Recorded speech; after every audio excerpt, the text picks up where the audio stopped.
Hello and greetings to you from the Parish of Great Yarmouth, the churches of Great Yarmouth Minster, St Mary's Southtown and St Paul's Newtown, which is where I am today. Some of you perhaps haven't been here in St Paul's, a lovely little church with a lovely warm congregation here and a very warm welcome.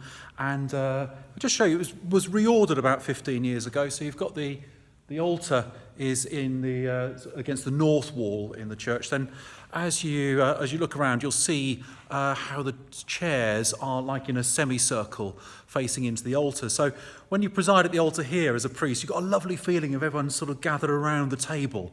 And up there you've got the old chancel, which is kind of left untouched. We still use that for services in the midweek. Is a lovely sort of more intimate space to gather and to pray.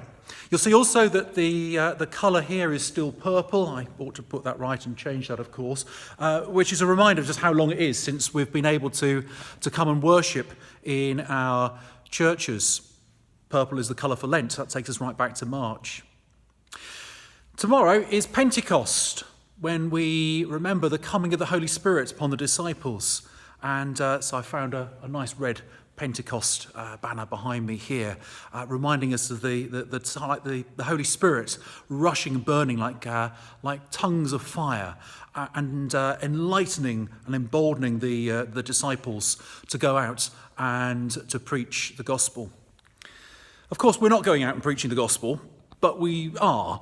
Although we perhaps can't do it in the same way and gather in church in the way that we've been accustomed to doing it, we still have this challenge. How do we, as a church, continue to worship? Now, those of you who are watching this on YouTube or whatever, it's great, and I know that a lot of people find this a great way to feel attached, but I also am very mindful of many people who are not able to view things online. They don't have the internet, especially the older members of our community.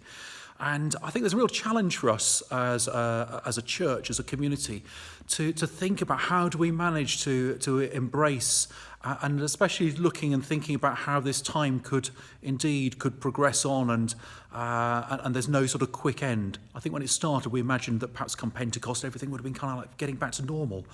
But on we go. And so it's a great time to pray.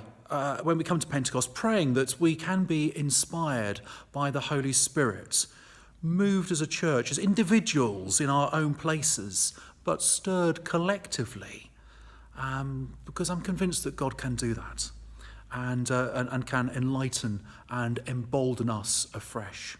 So take care, stay safe, look out for each other, be mindful of those who are in need, and God bless.